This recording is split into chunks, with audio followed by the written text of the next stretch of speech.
시작은 부드러웠지만 그동안 눌러왔던 갈망이 폭발한 것인지 준호 씨는 열정적으로 저를 감싸 안았고 입을 맞췄습니다. 옷자락이 흘러내리고 제 살결을 더듬는 준호 씨의 손은 뜨거웠어요. 그리고 준호 씨의 입술은 제 입술에서부터 천천히 아래로 내려갔습니다. 저는 김윤정, 54세 가정주부입니다. 결혼 전에는 비서로 일을 했지만 남편이 집에만 있기를 원해 바로 그만두었습니다.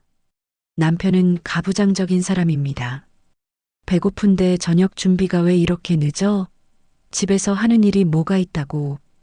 두 아이를 잘 키워냈는데도 돌아오는 말은 늘 이런 것이었습니다. 회사에서 무슨 일 있었어요? 당신이 말하면 알아? 아무렇지도 않게 사람을 무시하는 저 태도는 시간이 지나도 익숙해지지 않습니다. 설거지를 하고 있는데 남편이 갑자기 뒤에서 제 허리를 감싸 안았습니다. 견뎌내야 하는 시간이 왔습니다. 당신 살 좀 찐 것 같은데? 예전이랑 다르네. 몸매 관리 잘하라고 했잖아. 그래도 촉감은 좋네. 치마가 들려졌고 저는 고무장갑조차 벗지 못한 채 그 손길을 참아내며 싱크대를 꼭 붙잡고 있어야 했습니다. 다음 날 아침 남편은 부서 직원들과 먹을 도시락을 준비해서 점심시간에 가져오라고 했습니다. 무거운 도시락을 들고 택시에서 내려 회사로 향하는데 누군가 도시락 손잡이를 덥석 잡아채더군요.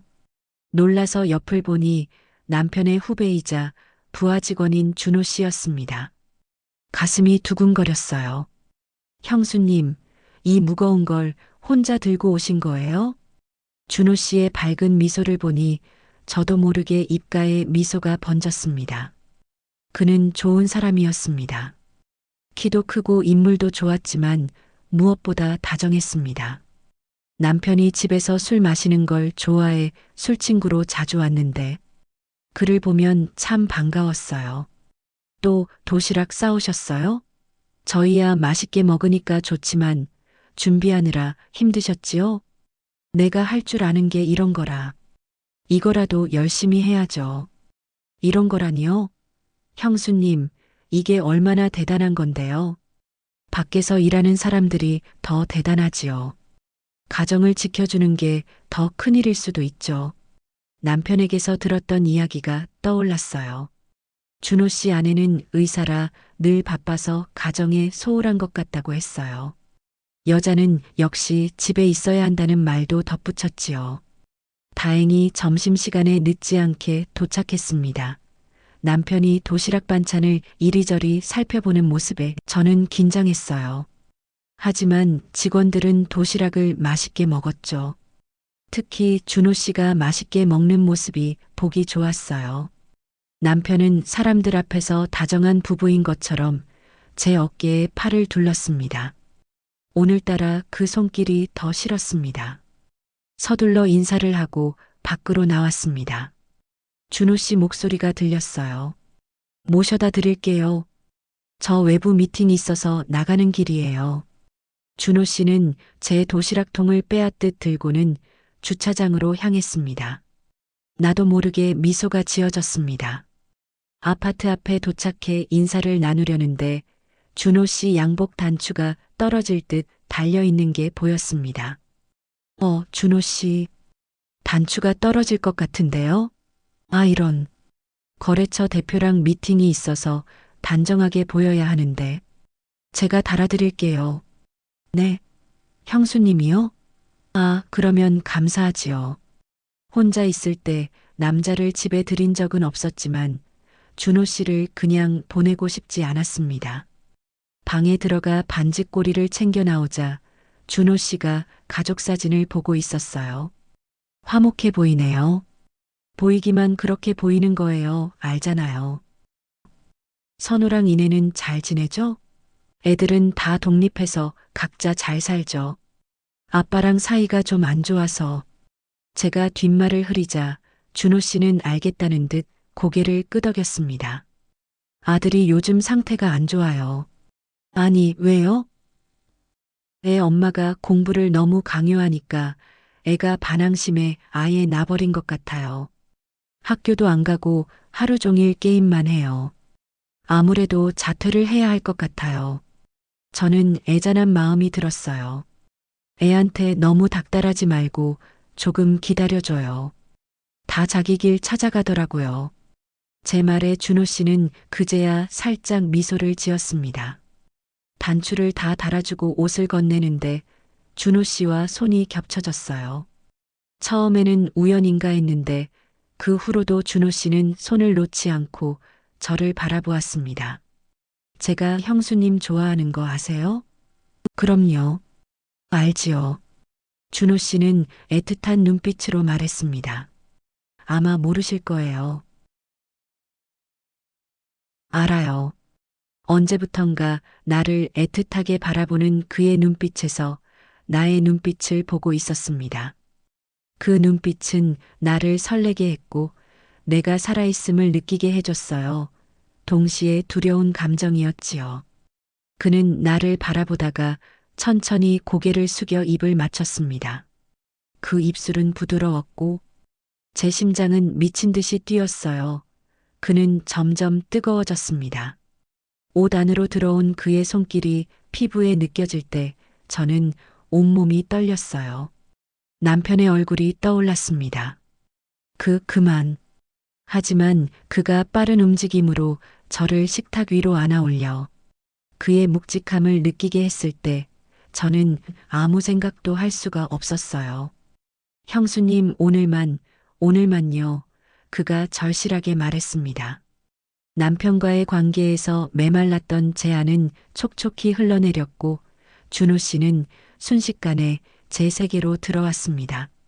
저는 그의 어깨를 꽉 붙잡고 숨죽인 신음소리를 흘렸습니다.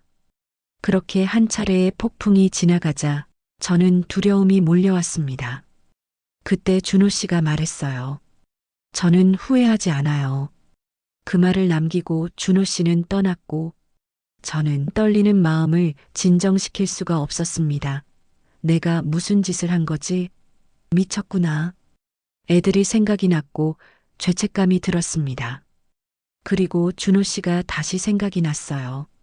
눈물이 났습니다. 그러면 안 되는 걸 압니다. 하지만 준호 씨의 눈빛, 그리고 그 손길이 계속 떠올랐어요. 저는 이를 악물고 그 마음을 참아냈습니다. 며칠 후 남편이 술자리가 있다면서 늦게까지 집에 들어오지 않았습니다.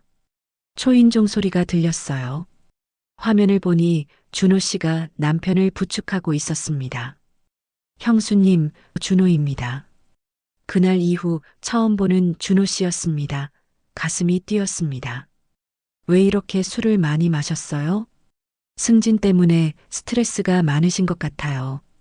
힘겹게 남편을 소파에 눕히자 그는 술 취한 목소리로 저를 불렀습니다. 뭐 하고 있어? 양말 벗겨.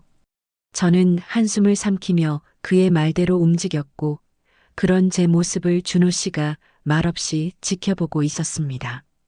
잠시 후 정신을 차린 남편은 술상을 차리라고 했습니다. 준호 씨와 한 잔 더 하겠다면서요. 형수님, 제가 갈까요? 아니면 더 있을까요? 그의 물음에 저는 잠시 망설이다가 솔직한 마음을 전했습니다. 더 있었으면 좋겠어요.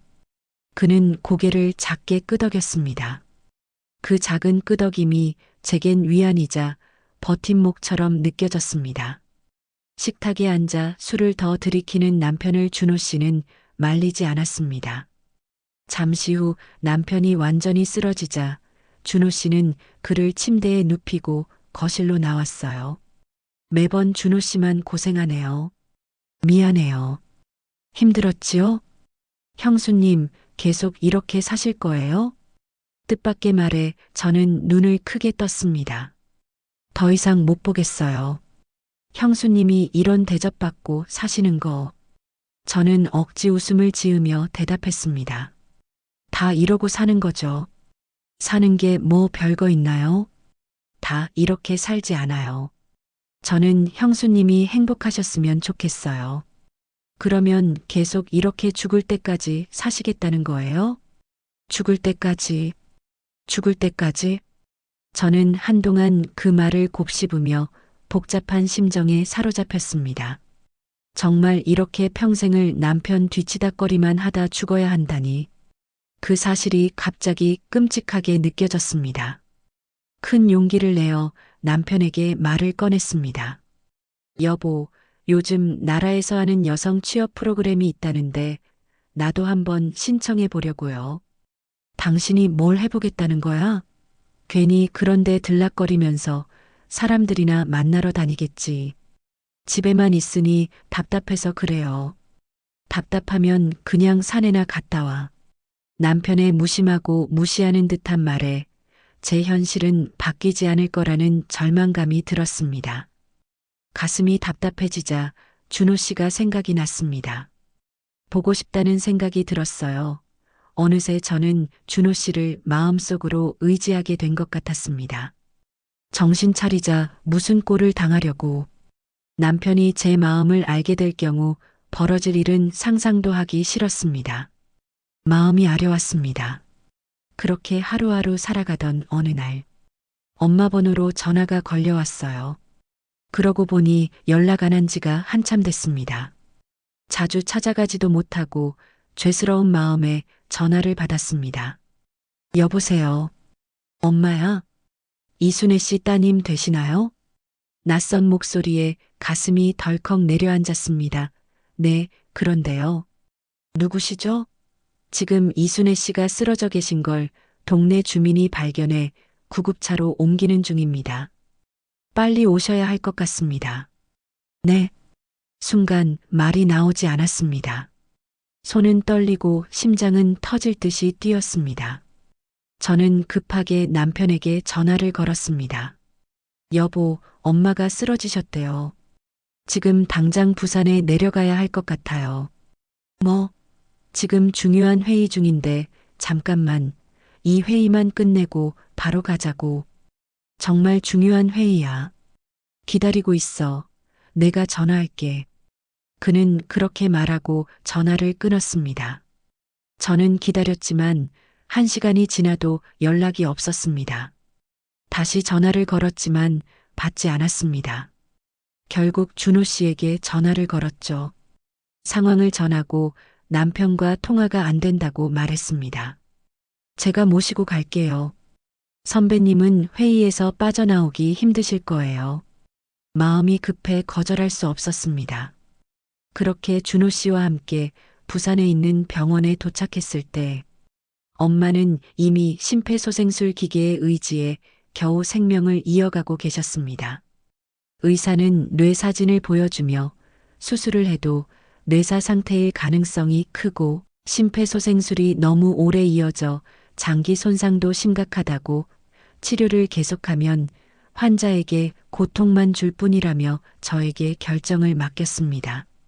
순간 온몸에 힘이 빠져나가 휘청거렸습니다. 준호 씨가 제 몸을 붙잡아 주었습니다.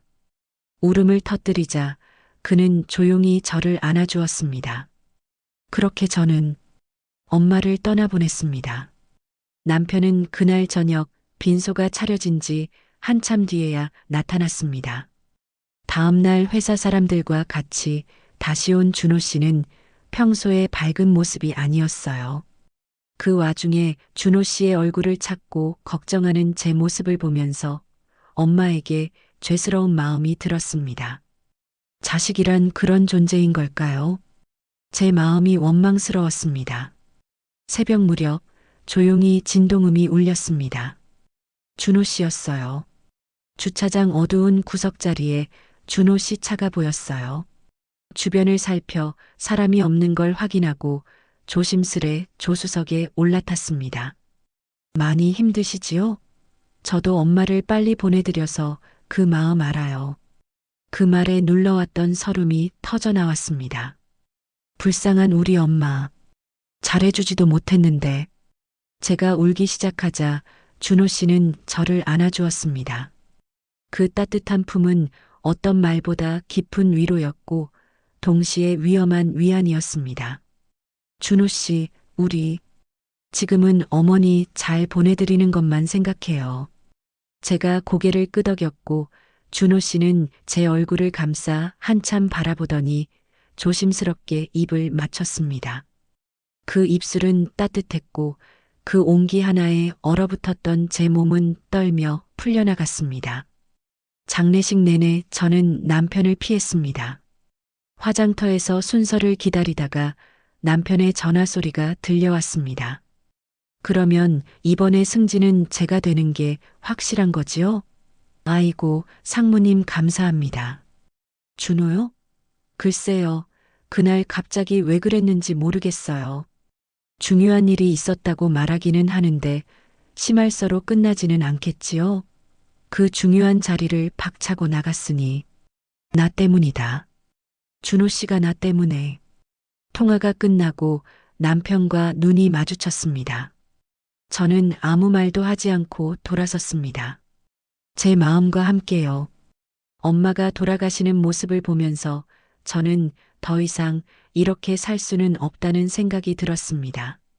남편과 같은 공간에 있고 싶지 않았어요.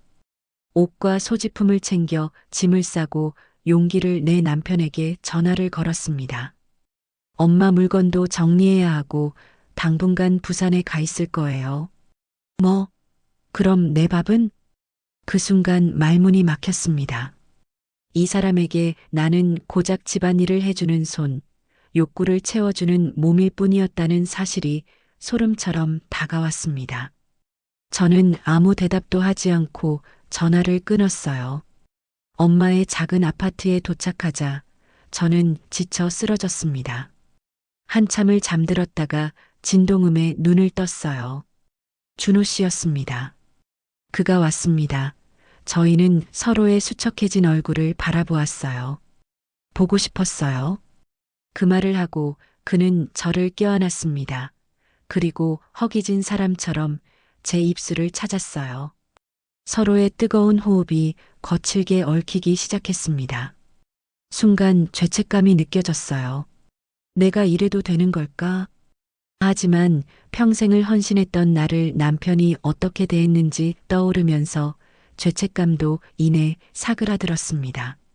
시작은 부드러웠지만 그동안 눌러왔던 갈망이 폭발한 것인지 준호 씨는 열정적으로 저를 감싸 안았고 입을 맞췄습니다. 옷자락이 흘러내리고 제 살결을 더듬는 준호 씨의 손은 뜨거웠어요. 그리고 준호 씨의 입술은 제 입술에서부터 천천히 아래로 내려갔고 마지막 지점에 닿았을 때 저는 그 전율에 허리가 활처럼 휘어졌습니다. 드디어 그가 저의 세계로 깊숙이 들어왔을 때는 지금까지 느껴보지 못한 충만감에 몸을 떨어야 했습니다. 우리는 그렇게 불안정한 하나가 되었습니다. 우리는 집에서 영화를 보며 맥주를 마시기도 하고 근처 공원에 가서 산책을 하기도 했습니다. 그리고 밤마다, 아니, 낮에도 서로의 품을 찾았죠. 남편에게 계속 전화가 왔지만 받지 않았습니다. 엄마 집 주소도 몰라 찾아올 일도 없었습니다. 그러나 준호 씨는 아들과 계속 통화하는 것 같았어요. 마음이 점점 더 무거워졌습니다. 사흘째 되는 날 저는 정성껏 솜씨를 발휘해 미역국과 소갈비찜, 잡채를 만들었습니다. 생일상이냐는 준호 씨의 말에 저는 말없이 웃었어요. 의사가 했던 말이 다시 떠올랐습니다. 지금 결정을 하셔야 합니다. 더 이상은 환자분께 고통만 될 겁니다. 저는 다시 쓰라린 결정을 내려야 했습니다. 어렵게 말을 꺼냈습니다. 준호 씨 생일상 한 번은 차려주고 싶었어요. 제 말에 준호 씨는 아무 말도 하지 않고 저를 바라봤습니다. 이제 돌아가요. 아들이 기다리잖아요. 준호 씨 아들이 불행해지면 우리도 행복할 수 없잖아요. 그는 끝내 울음을 삼키지 못했습니다. 저도 그와 함께 울었습니다. 우리는 서로를 안았습니다. 이전과는 다른 열정으로 이번에는 손길 하나, 눈길 하나를 기억하려는 듯 천천히 애틋하게요. 우리는 눈물과 함께 서로에게 젖어 들어갔습니다. 잠시 잠든 저는 방 안의 차가운 냉기에 잠이 깼습니다. 눈을 뜨자 준호 씨가 없었어요. 그걸 깨닫는 순간 저는 서럽게 울기 시작했습니다. 그를 다시 볼 수 없을지도 모른다는 생각에, 이제 정말 혼자라는 생각에 마음이 무너져 내렸습니다. 한참을 울고 나서 또 한참을 무기력하게 누워 있다가 몸을 억지로 일으켰습니다. 그리고 밥을 차렸습니다. 소박하지만 오늘은 그 누구를 위한 밥상이 아닌 저만을 위한 밥상을 차렸습니다. 다시 눈물이 났습니다. 남편을 위해, 자식들을 위해 30년간 밥을 차려왔지만 정작 차려주고 싶은 사람에게는 차려줄 수가 없었습니다. 떠나간 사람, 엄마, 준호 씨. 이제는 저를 위해 식사 준비를 해야 할 것 같아요.